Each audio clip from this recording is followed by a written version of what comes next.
الحمدللہ رب العالمین والصلاة والسلام علی رسولہ الکریم اما بعد فاعوذ باللہ من الشیطان الرجیم بسم اللہ الرحمن الرحیم بشر الصابرین صدق اللہ العظیم ان اللہ وملائکتہ یصلون علی النبی یا ایہا الذین آمنوا صلوا علیہ وسلموا تسلیما الصلاۃ والسلام علیک یا سیدی یا رسول اللہ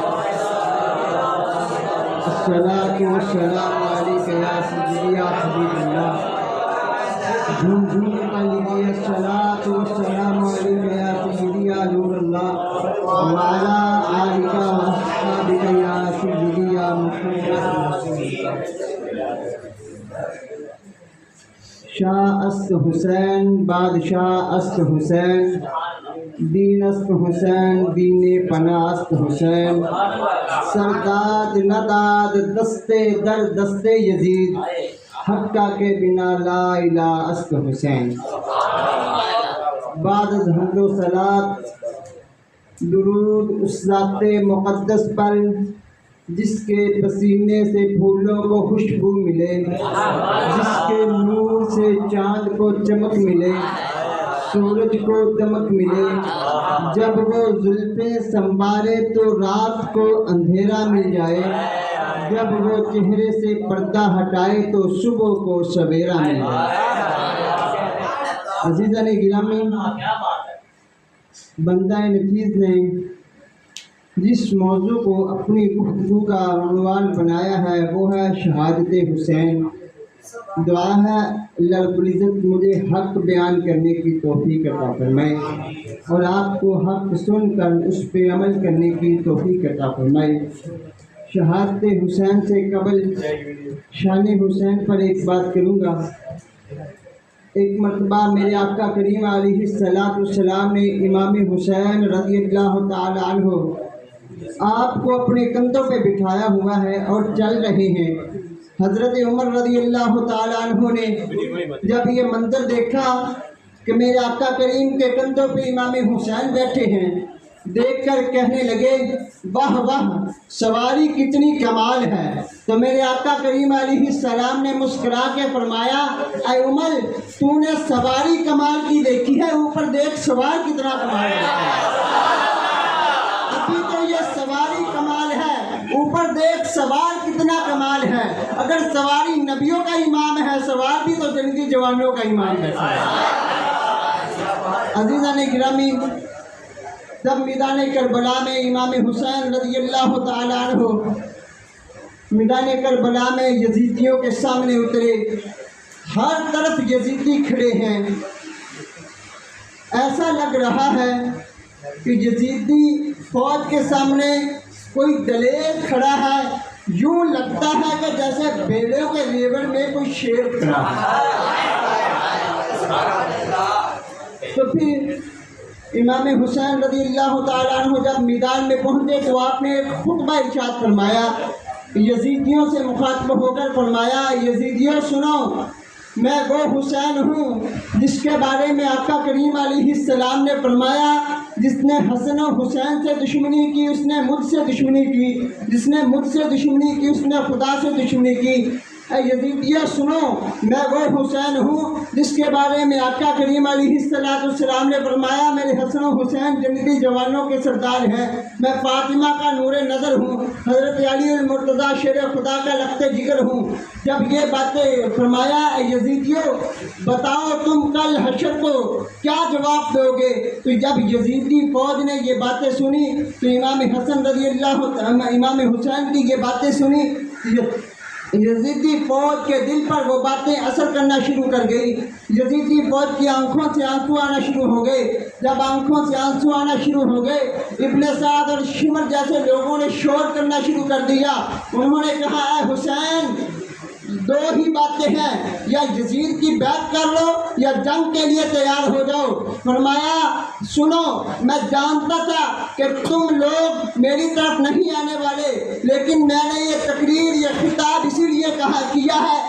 کیا کل کو تم یہ نہ کہو ہم نے امام اور امام حق اور امام پر حق کو پہچانا نہیں تھا، میں نے تمہارا وہ عذر بھی دور کر دیا۔ اب رہا یزید کی بیعت کا سوال، فرمایا میرے جیسا شخص یزید پلید جیسے شخص کی کبھی بیعت نہیں کر سکتا، کیوں کہ مرد حق باطل سے ہرگز خوف کھا سکتا نہیں، مرد حق باطل سے ہرگز خوف کھا سکتا نہیں، یہ سر کٹا سکتا ہے لیکن جھکا سکتا نہیں۔ پھر امام حسین رضی اللہ تعالیٰ عنہ نے دیکھا کہ اب یہ میرے قتل پہ تلے ہوئے ہیں، مجھے شہید کرنے پہ تلے ہوئے ہیں، تو آپ نے یزیدیوں سے فرمایا بھیجو میرے مقابلے میں جس کو بھیجتے ہو۔ تو یزیدیوں نے ایک تمیم نامی شخص کو بھیجا امام حسین کے مقابلے کے لیے۔ انہوں نے بڑے بڑے شخص، بڑے بڑے جنگجو پہلوان بچا کے رکھے ہوئے تھے۔ وہ تمیم نامی شخص امام حسین رضی اللہ تعالیٰ عنہ آپ کے مقابلے میں آیا، اپنی بہادری کی ڈنگیں مارتا ہوا غرور و تکبر سے آپ کے سامنے آیا، آ کر کہتا ہے حسین تو مجھے جانتا نہیں ہے، میں ایک آنکھ جھپکنے سے دشمن کو کاٹ کے رکھ دیتا ہوں۔ آپ کے سامنے آیا، آتے ہی آپ پر اس نے تلوار سے وار کیا، امام حسین نے اس کے وار کو ناکام کیا اور پھر اپنی ذوالفقار حیدری سے ایک ہی وار سے اس کے سر کو کاٹ کے رکھ دیا۔ اس کے بعد پھر یزید ابطحی وہ آیا امام حسین رضی اللہ تعالیٰ عنہ کے مقابلے میں، آ کر کہتے ہیں حسین شام اور عراق کے پہلوانوں میں میری بہادری کا چرچا ہے، میرے سامنے جو بھی آتا ہے چند ہی منٹوں میں اس کا کام تمام کر دیتا ہوں، تو میرے سامنے کھڑا ہے۔ امام حسین رضی اللہ تعالیٰ عنہ نے فرمایا، وہ یزید ابطحی کہنے لگا اے حسین میرے سامنے بڑے بڑے پہلوان ایسے ہیں ایسے بھاگتے ہیں جیسے شیر کے آگے بکریاں بھاگتی ہیں۔ امام حسین رضی اللہ تعالیٰ عنہ نے فرمایا سن اے یزید ابطحی سن، تو جتنا مرضی بڑا پہلوان ہے لیکن میرے سامنے تیری اوقات ایک مچھر اور مکھی کے برابر بھی نہیں ہے۔ فرمایا میرے سامنے تیری اوقات ایک مچھر اور مکھی کے برابر بھی نہیں ہے۔ جب یہ بات سنی تو وہ غصے سے لال پلا ہو کر امام کے مقابلے میں آیا، امام علی مقام پر تلوار سے وار کیا، امام علی مقام نے اس کے وار کو بھی ناکام کیا، پھر اپنی تلوار سے اس کا وار کیا، اس پر وار کیا اور ایک ہی وار میں اس کا کام بھی تمام کر دیا۔ جب اس کے بعد پھر ایک بدر بن سہیل نامی شخص اس نے ابن سعد سے کہا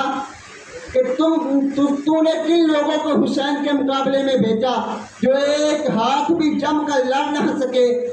تو دیکھ میرے 4 بیٹے ہیں۔ بدر بن سہیل کہنے لگا میرے 4 بیٹے ہیں، ان میں سے کسی ایک کو بھی حسین کے مقابلے میں بھیجو، دیکھنا چند منٹوں میں حسین کا سر آپ کے پاس لے آئے گا۔ وہ ایک آیا، اس کا سب سے بڑا بیٹا ابن سعد کے کہنے پہ امام حسین کے مقابلے میں آیا، آ کر اس نے وار کیا، امام حسین رضی اللہ تعالیٰ عنہ نے اس کے وار کو بھی ناکام کر کے اپنی ذوالفقار حیدری سے اس پر ایک وار کیا، ایک ہی وار سے اس کے سر کو بھی کاٹ کے رکھ دیا۔ جب یہ منظر دیکھا تو اس کا باپ بدل اپنے بیٹے کی یہ حالت دیکھ کر غصے سے لال پلا ہو گیا، دانت پیستا ہوا امام علی مقام کے مقابلے میں آیا، آتے ہی اس نے امام علی مقام پر تلوار سے وار کر دیا۔ جب امام علی مقام نے پر اس نے تلوار سے وار کیا، امام حسین رضی اللہ تعالیٰ عنہ نے اپنی ڈھال سے تلوار سے اس کے وار کو روکا، پھر روک کر اپنا ایک ہی وار اس پہ کیا، ایک ہی وار سے اس کا بھی سر کاٹ کے رکھ دیا۔ پھر یزیدی فوج کی طرف سے یکے بعد دیگرے بڑے بڑے پہلوان آتے رہے، جو بھی آتا آپ کے سامنے چند منٹ بھی کھڑے ہو کر لڑ نہ سکتا، آپ اس کو واصل جہنم کر دیتے۔ اس کے بعد یزیدیوں نے کہا اگر یہی حشر رہا تو پھر تو کوئی نہیں بچ سکے گا۔ ابن سعد نے حکم دیا ایسا کرو چاروں طرف سے حسین کو گھیر لو، آقا حسین پر تیروں کی بارش کر دو۔ جب انہوں نے گھیر لیا، آقا حسین علیہ السلام نے اپنا گھوڑا ان میں دوڑا دیا اور یزیدیوں کی صفوں کو درم برم کر دیا،